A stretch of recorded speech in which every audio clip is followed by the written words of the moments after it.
Hey everybody, it's Safi and Marco Dish Out on Movies, the only movie review show on YouTube to review movies in terms of food. And it's just Marco here once again. I am here to review Don't Look Up by Adam McKay. Now, first off, I'd like to preface the review by saying that, I'm a huge fan of this guy's work. I love his style of filmmaking, the way that they talked about how The Big Short, a lot of people said that they were just ripping off Wolf of Wall Street, and it's like, nah, not really. I mean, maybe he was just inspired by it because when you watch movies that come out, you get inspired. That's just a part of filmmaking. If you make movies, you get inspired, but that doesn't mean that like the whole movie's copying, because he had the same style in Anchorman. So I love Anchorman. I don't really find it funny anymore for some reason. Like, I used to laugh out loud as a kid watching that movie over and over and over and over. I don't find it funny anymore that much. But I still do think it's a really good movie. It's really smartly written, and I still love it. And the second one is terrible. I hate the second one. There are some funny jokes in it, though, like here and there. And then I watched The Big Short, and I didn't know it was from the Anchorman guy. And honestly, I loved The Big Short. It was probably my favorite movie of that year, or my second favorite movie. I thought it was really, really good. And one of the great things about it was that it didn't take a side, and it wasn't like, okay, this is clearly a leftist Hollywood propaganda piece. It wasn't like that. It was just very, because it was based on the book, probably. I think that that's really the reality, because then every movie afterwards has kind of felt like a leftist leaning movie, even though The Big Short was so popular because it wasn't taking one side or the other. It was just generally a great movie. Even if you take everything out of it, like all the political assumptions you can make from the information, it's a great movie. And then Vice came out, and Vice was trash. I was so upset after I watched Vice in theaters. I was like, wow, this was terrible. Not only did they glaze over lots of things with these cartoonish, like sort of propaganda type of skits, like the thing with the restaurant where they're all ordering the different laws as meals. That was so stupid and just like, come on, like you can do better than that. And there was some really good stuff in the movie mixed in with the bad, and that's what was frustrating about it, was that it had the potential to be such a perfect film, and instead it was very cold too. It had a coldness, an ugly sort of like, our side is right, everyone else is wrong, and oh, it's so terrible. Oh, everything is so terrible with the other side, and that's what the whole movie was practically. So I wasn't really that excited about Don't Look Up, honestly. I thought that the premise just kind of sounded like it was aping off of The Big Short, with the way that you have these two astronomers and they have to warn everyone against this comet. And that's like The Big Short, where you have the main guys and they're warning all the people about the stock market crash. That's exactly what it is. And then I watched it, and honestly, I liked it a lot more than I expected. I really, really still, I really liked it, honestly. It wasn't the greatest movie of the year. It still had a ton of problems that I expected from watching Vice, such as the leftist propaganda feel. It had a very left leaning narrative and just everything about it, which was weird because the movie, it could have been more objective and a lot more like it, not like in the middle, but like detached from the political bullshit. But instead, it just chose to take aside the whole movie. And it acted like, like it's a mirror to reality, and there's certain things like that are really, really cringeworthy. Like, Ariana Grande is in the movie, and she's basically in the movie so that she can sing a song near the end. And honestly, I really liked the song a lot. I thought it was a really fantastic song. I thought that it really fit in with the film. But if you listen to the lyrics, there's such like typical propaganda talking points. Like, listen to the experts, all this bullshit. It's like anyone can say they're an expert. What does an expert mean? Like, I'm an expert at films. Are you automatically gonna believe everything I say about films? No. That's fucking retarded. And there's just all sorts of shit like that in this movie. Like, there are certain story points that feel like they're basically kind of like trying to rip off a reality in like a subtle way, but it's so not subtle that it's just not funny. Like near the beginning, they're having this problem with the Supreme Court pick, and they're saying he's not qualified. What does that remind you of? Brett Kavanaugh. And then the whole thing with the president, Meryl Streep, with her being a former, or her being in like some scandalous nude video or something. What does that remind you of? Melania. And there's all sorts of things like that in the movie that are just really cringeworthy. And they really take you out of the movie. Because the movie is actually really good when it wants to be. And when it's being more like Doctor Strangelove. Like, if you guys, this movie really feels like it wishes it could be Doctor Strangelove. Like, it follows the same kind of structure where it jumps all over the place. Even though it does follow basically the main two characters. And then it has the same type of points at certain points with like, they have this really gung-ho pilot guy, like the fat guy in the Doctor Strangelove, the one who rides the nuke. They have the same type of character in this movie, played by Ron Perlman, and he's trash. By the way, he's so unremarkable and not funny. It's kind of cringeworthy, and honestly, you could have changed this movie's title to "Don't Cringe That Hard" or something like that, like or look up at the ceiling so that you don't cringe. Like, that's what this movie could have been called, because there's just so many things like that. And if you go back and watch Doctor Strangelove, it has nothing to do with political propaganda. It has nothing to do with saying, us leftists know what we're talking about and we're right about everything. And, you're all wrong and, the evil right. That's what this movie is. That's not what Doctor Strangelove was.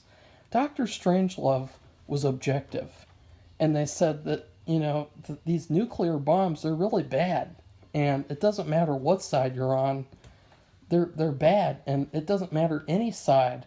Like in this movie, they have a female president. It doesn't make a bit of difference with her.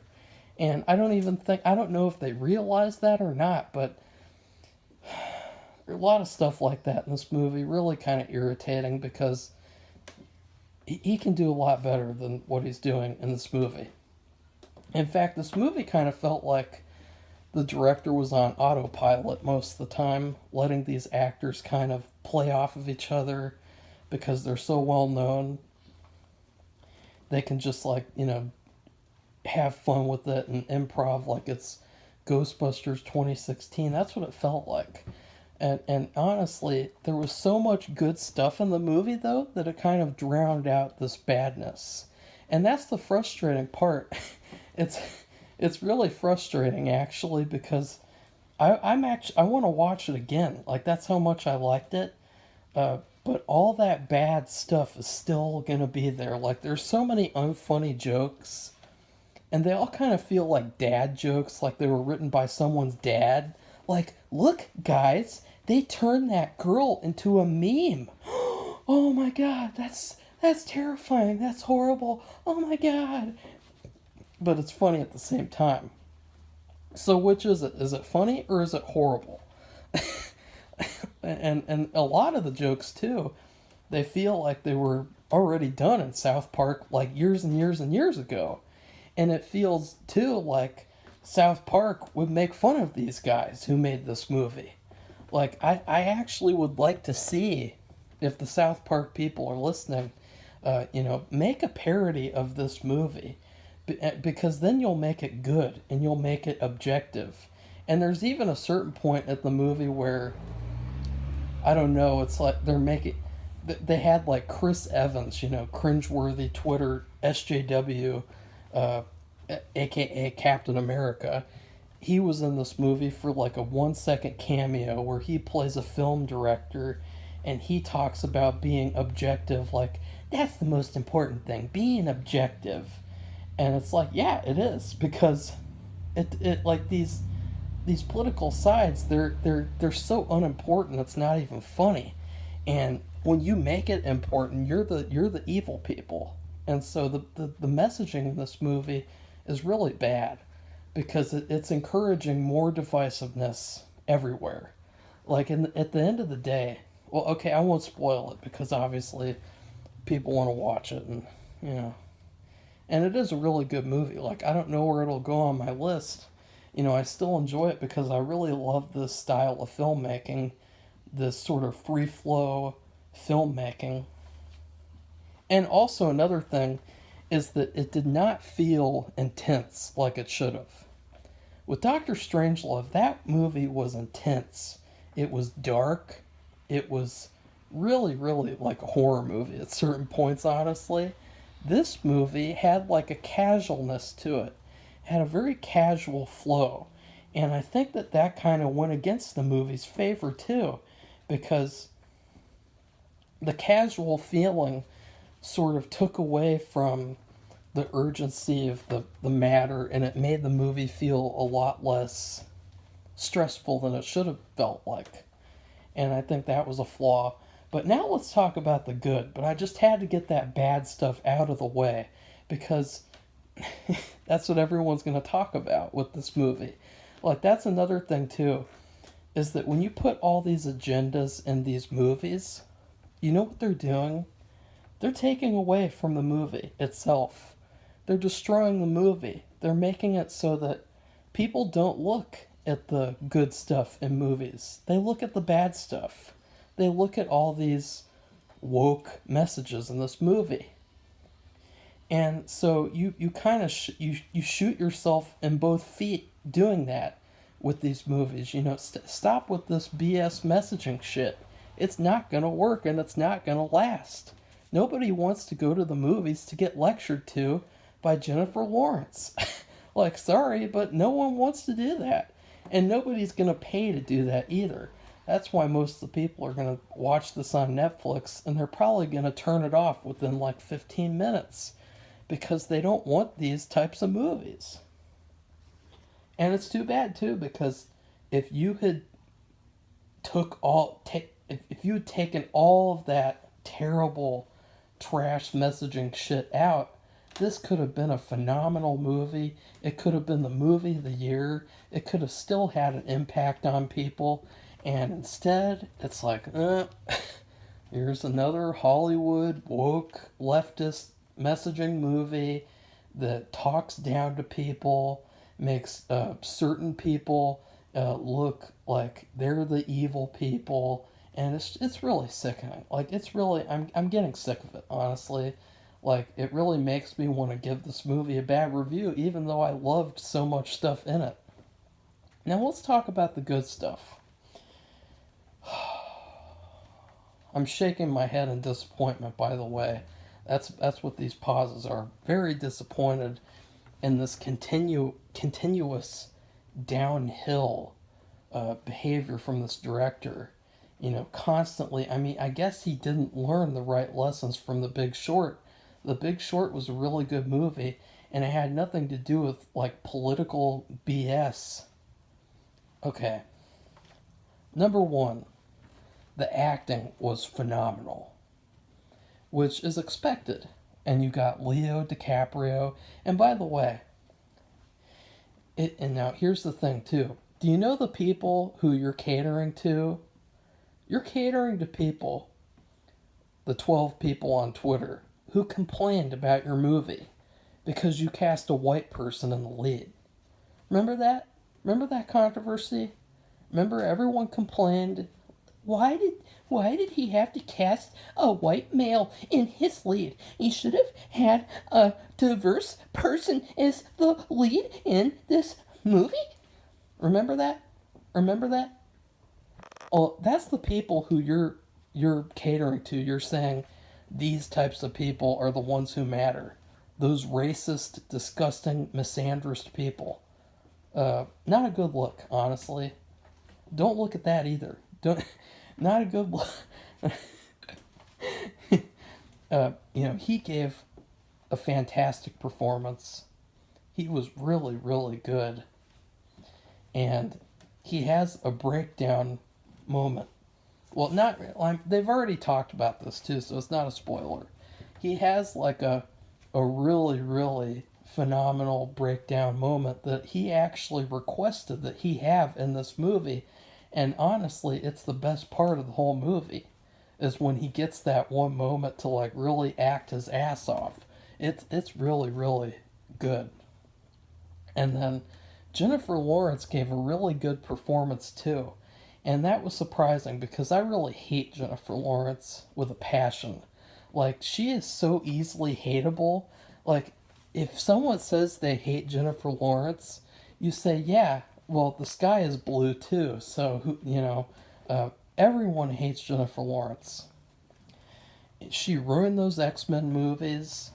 I was so happy when she got killed off in Dark Phoenix. Like, that was a satisfying moment. That wasn't a sad moment like they wanted it to be. It was satisfying.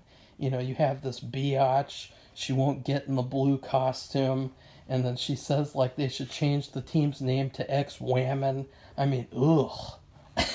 But in this movie, and Don't Look Up, she's actually really, really good. She's still playing an annoying type of character, but in this situation, her character is right. And so I really liked her character in this film. So her and him, and they worked really well together. Like, I really loved their chemistry. So yeah. And then Jonah Hill, he also gave an incredible performance. It was a comedic performance, though. I will say that. If Adam McKay casts him again, it'll likely also be another one-dimensional comedic performance. But still, he gave an A-plus comedic performance. And I'll say this though, Meryl Streep, I was really expecting a lot of her since people, they've practically made her into a human god by now, like because of her being in movies and her constantly getting nominated at the Oscars. I really was expecting more from her character. I felt like she really had no jokes at all, or like one or two. And so I was really disappointed with that because I was expecting her to be like a standout character from the movie. And then a really underrated, probably the best, probably the creepiest person, the person who understood the assignment, Mark Rylance, playing the head of a cell phone company, this creepy Steve Jobs type of character. Oh, he was really, really good. I would say he gave an Oscar worthy performance. He was genuinely creepy. He had this emotionless performance where he purposefully acted like a human robot. And he was just so, like, it was unsettling because you know that there's people like this out there. And they're leftists too. Like he played a leftist character. He wasn't playing like a right-wing cell phone company owner.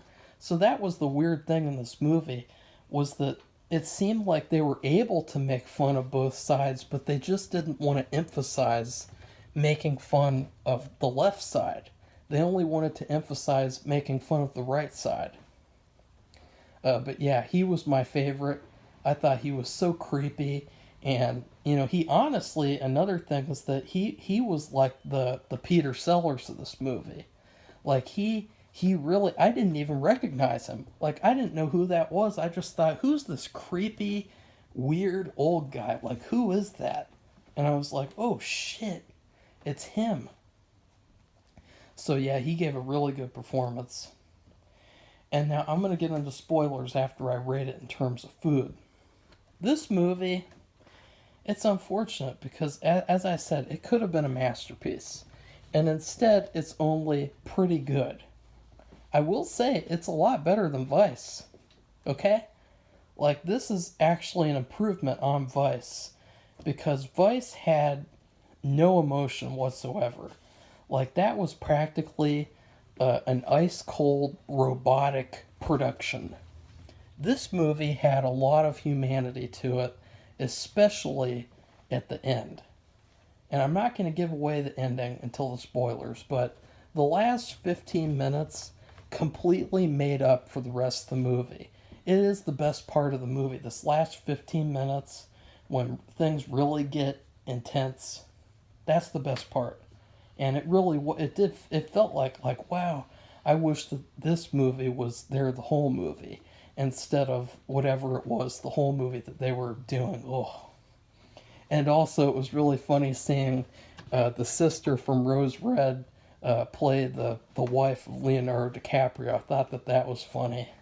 I never expected to see her in this film, so that was interesting.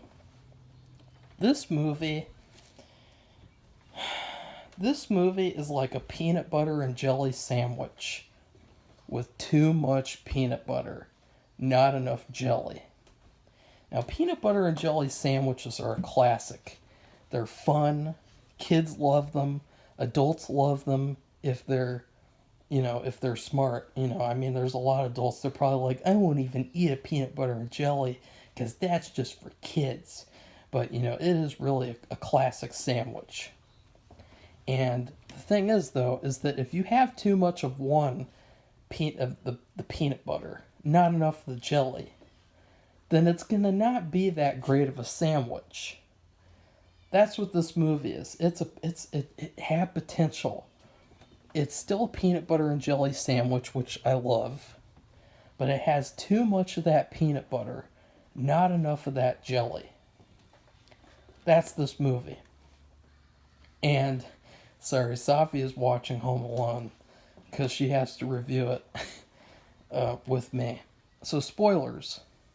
I also love Cate Blanchett, which it was really cool seeing her with Leo again after they were in The Aviator together, and they had another failed relationship in The Aviator. I thought that was pretty fun. But it was really weird how there were huge chunks of this movie where they took breaks from the plot. Like, there was this huge chunk of the movie where Jennifer Lawrence is working at a store, and it's all about, like, her image, her public image of, like, everyone's making fun of her and not taking her seriously. She's a meme. All the stuff with her. And, it was fine, but it really took away from the urgency of the film. And then Leo, he had this huge ass plot about himself becoming like the sexy astronomer, as they call him. And once again, it took away from the urgency of the film in like a really bad way. And I think that Adam McKay needs to go back and watch Doctor Strangelove, because that movie is tight. Okay? Like, that movie doesn't have a break. That movie feels like a non-stop roller coaster from beginning to end. This movie feels like a kiddie roller coaster where you stop at certain points, you go slow. Oh, look at that. We want to emphasize that for the message. Look at the message. Are you getting the message? Uh, and then, yeah, so both of them had these weird plots that took a break from the actual story. And that was kind of shitty because I was looking forward to a lot more comedy. This movie did not have as much comedy as I thought it would. In fact, the trailers gave away so much of the comedy that it really took away from the movie. Honestly, the fact that all these jokes were in the trailers, that wasn't good. But the best part of the movie was the ending, where basically they rip off Doctor Strangelove. They basically, clearly, bluntly rip it off by having Madam President and the evil cell phone guy and all the other people, they all get in this escape ship and leave Earth. And they have like cryo freezing and everything. Of course, I bet those people, they really should play Fallout 4 because getting cryogenically frozen is not fun, as we learned in Fallout 4. But she offers Leo a chance to come with his wife, and he declines. And it's basically him, Jennifer Lawrence, her boyfriend, and his family. And they're all sitting at a dinner table having dinner together as the world is ending. And it's a really phenomenal ending. It's the best part of the movie. It might be like one of the best scenes of the whole year because it was just so perfect and it was so like good without like hammering you over the head with like messaging, like saying like having them all go around, they're talking about things that have nothing to do with the apocalypse. It's really, really good. And that ends the movie. And that was just, that was so good. That's why I gave this movie a good grade actually, is because this final 15 minutes where they basically accept their fate and then, they leave behind Jonah Hill too, so that's funny and they have some comedy with that.